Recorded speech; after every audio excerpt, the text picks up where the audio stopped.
Hello YouTube, this is Morgan Airspeed Prime here at my next YouTube video, and this is going to be my next Star Wars movie review. Now you can probably tell from the previous two Star Wars movies what the next one's going to be, and that of course is Star Wars Episode 3, Revenge of the Sith. Here's the DVD cover. Now, I've said throughout at the start of these things all the time that I'm more of a prequel fan than a original trilogy fan, though I like all 6 Star Wars movies. And I'm going to say straight away that Revenge of the Sith Episode 3 is my favourite Star Wars movie. It's right up there, top of the list for me. And it's probably one of my favourite movies of all time as well. This just does so much for me in terms of my personal tastes in movies, and in the end is when I think of Star Wars, I often think about a lot of the stuff that happens in Revenge of the Sith for why I like Star Wars so much. And I'll get into some of the specifics now on why I think this movie is so good and I think it's the best of the 6. I'll start off once again with Palpatine, because I've started off these reviews by talking about him in Episode 1 and 2, so I'll do the same for 3. Now, his plan, the Revenge of the Sith is the plan that the Sith are trying to enact to take out the Jedi after what happened basically in the times of the Old Republic, and all that sort of stuff. So they're trying to just get back into power again. And I've mentioned the Revenge of the Sith in relation to Episode 1 and 2 and what Palpatine has done in those movies. And here we see him enacting the final stages of this plan, which mainly revolves around getting the most powerful apprentice possible, that being Anakin, the Chosen One, kind of taking away from the Jedi something that could possibly destroy the Sith, and making it into this just powerful weapon for the Sith. And what he has to, the main kind of, I suppose, goal of this movie really is Palpatine has to separate Anakin from Obi-Wan, who's the kind of, in a way, is the good thing keeping Anakin on the light side of the Force. Because it's only Anakin, Obi-Wan's influence on Anakin that really kind of keeps that kind of anger and aggression down for the most part. So, that's why at the start of the movie you see kind of the whole thing of Dooku fighting the two of them. His basically goal is to mainly kill Obi-Wan. And then Sidious's plan is pretty much for Obi-Wan to be killed, and then Dooku and Anakin to fight it out amongst themselves to decide who's going to be the apprentice. Is Anakin, the younger one, going to be more powerful, or is Dooku the more powerful? And that's why, in the end, Anakin wins, and it's more of this Sith thing that they betray each other. So Dooku is killed, and Anakin is kind of set up to be this, but because Obi-Wan wasn't killed, it's the kind of plan was kind of scuppered a bit. And even after this battle, what happens is that the Separatists flee into the Outer Rim, and that means that the Jedi have to follow them. The Army of the Republic has to move away from the core worlds, and they're more spread out across the place. So even Obi-Wan going to go after Grievous, so that takes Obi-Wan away from Anakin. All of this happening while Palpatine is kind of just gradually influencing Anakin to feel that the Jedi aren't treating him well, constantly saying that they haven't made you a master yet. And the even more clever move of forcing the council to put Anakin on the council, but he knows that they won't make him a master just because of that. So that is one of those key moments in this movie, that Palpatine's manipulations basically cause Anakin to have that outburst in front of the council, what? It's like an insult to put me having me on the council and not be a master. And that kind of further kind of disenfranchises Anakin with the Jedi Order, all because of what Palpatine's kind of done in the background. And then when Obi-Wan's away, he further influences him. He brings up the Padme thing. He knows about that, and pretty much reveals himself to be the Lord of the Sith. And this is where you see Anakin really struggle. Scenes like the actual when he reveals himself to be Sidious. Scenes in the opera where he talks about the tragedy of Darth Plagueis, that it is possible, there is this power to save people from dying, and all the time just playing on these insecurities that Anakin has, his fear over Padme dying, and the fact that he does have this kind of anger, this kind of dark side aspect to him, and all of this, if Obi-Wan was still there and not on Utapau, he would have had someone to kind of talk to. So much of this movie is Anakin goes where he is because Obi-Wan's separated from him, and he's kind of left more with Palpatine, and that's where it's so good. And then obviously Palpatine enacts the Order 66, which kills off most of the Jedi. Obi-Wan and Yoda being the main two that survive, though a few more that do survive as well.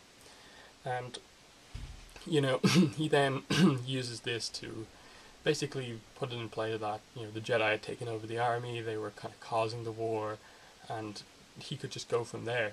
And that's why this is so amazing. Over the first 3 movies, if you really look back at it, knowing that Palpatine is Sidious, you see this plan go from kind of like, not quite super early stages, but going from him being a senator to him being the Emperor of the Republic.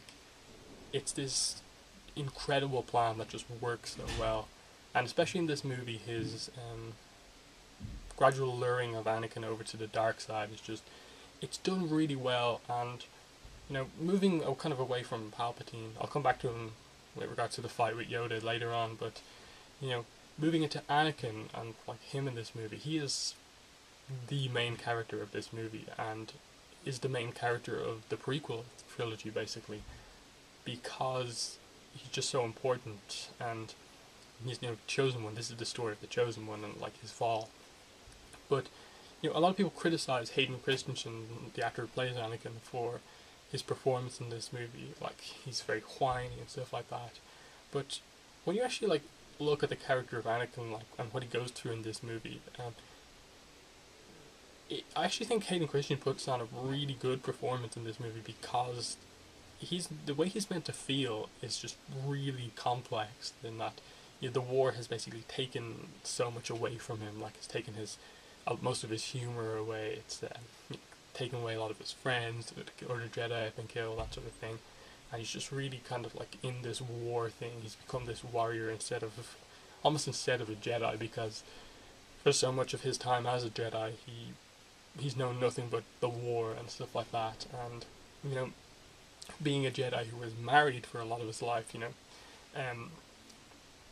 he has that attachment thing that most other Jedis don't. So constantly thinking about Padme while the war's going on, and this sort of thing. So there's a lot he's kind of going through in this movie, and I think he does a really good job at it. Like, as I said, that especially the scenes where he's with Palpatine and he's just so conflicted. Like, he's like, should I be really kind of going for this information, or is it not the Jedi way?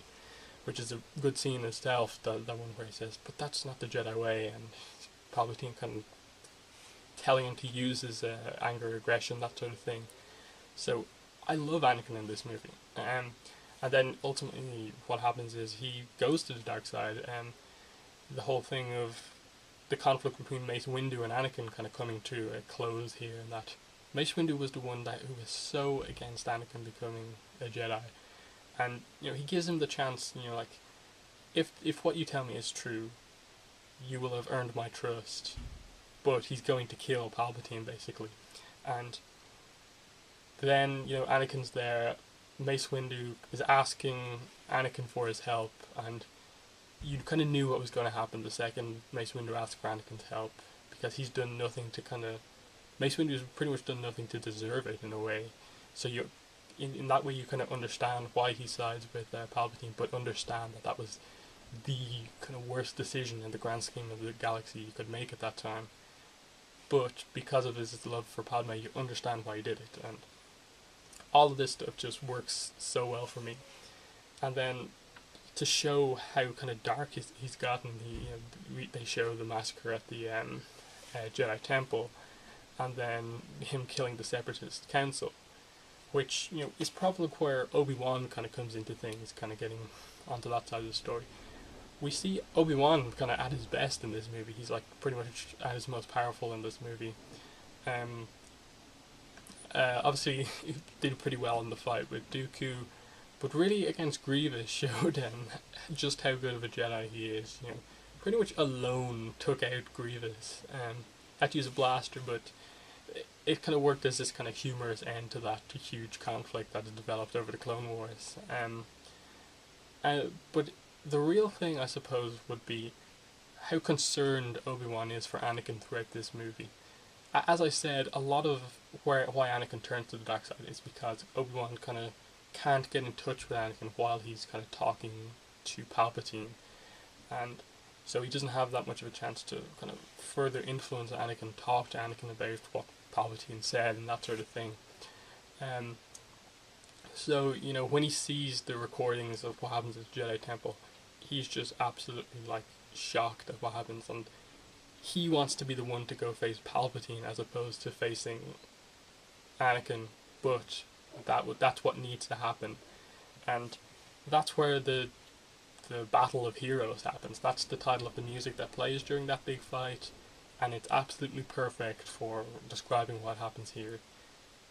This movie starts out with the two biggest heroes of the Clone Wars together, and look what they do. They save the Supreme Chancellor, kill Dooku, land this ship on Coruscant. Everyone's safe. And then it ends up with the two in this battle on this lava planet almost to decide the fate of the galaxy. And the fight is just absolutely perfect in my opinion, because it perfectly describes the two's lightsaber styles, as well as dark side versus light side, in that Anakin's the one attacking. That's his lightsaber style, as well as kind of the aggressive dark side style as well. While Obi-Wan just defends, gives ground, guides Anakin kind of through Mustafar to where he wants him to be, and just defends the whole time. That's his lightsaber style. That's the light side. And it's very dramatic throughout the whole thing, as Anakin's crazy aggressive, Obi-Wan's just complete defense, and ultimately it's the intelligence of Obi-Wan and his skill with a lightsaber that wins him this fight, and that he ultimately gets the high ground and plays on the fact that the Sith have this tendency to be overly aggressive, overly confident, and Anakin jumps up at Obi-Wan, and that gives Obi-Wan the chance to take Anakin down. And just that really emotional scene on the banks of that kind of lava river. You were my brother, Anakin. You were meant to help destroy the Sith, not join them. A really perfect performance from Ewan McGregor in that scene.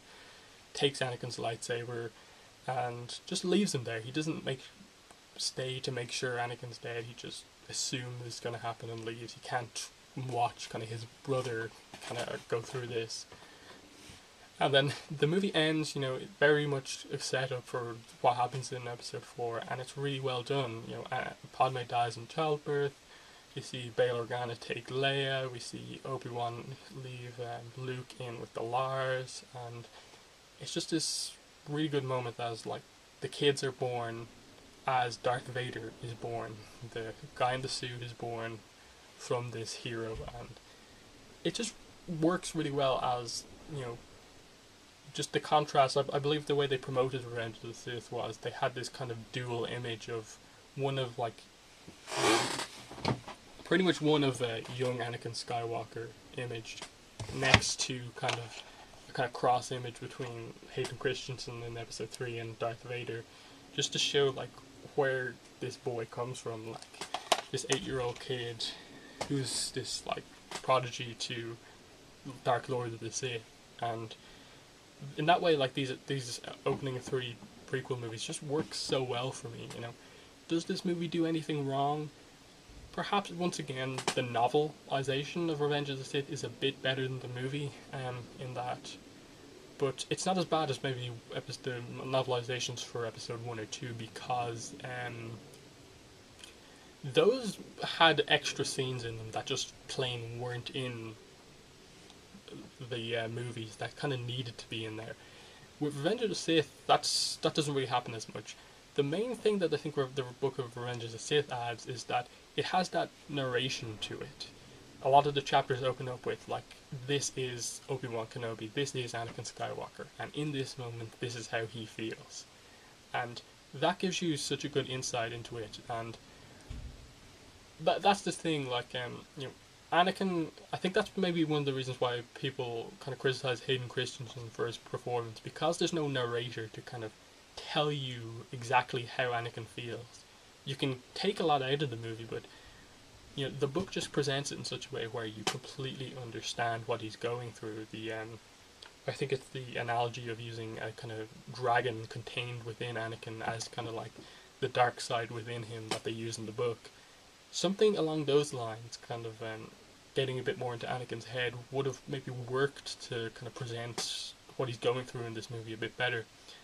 But other than that, I think this movie is really good, and I think even amongst people who don't like the prequels, they would consider this one the best of the prequels, because it's just a very solid movie, and I've went through a lot of like why I like it so much, and I really do like this movie. I probably haven't touched on half of the movie in this thing, but the bits I covered, are bits I absolutely love, and yeah, that's the end of my review. I'll probably go on way too long if I continue. So, next week I'm going to go into my first original trilogy review with episode 4, A New Hope. So, some of you may be looking forward to that. I know I am kind of, I suppose, getting to get my thoughts out about A New Hope and stuff like that. So, thanks for watching this review. Look out for the next video Monday, Tuesday, Wednesday next week. Depends on when I have time to actually record it. So thank you for watching this review, and bye.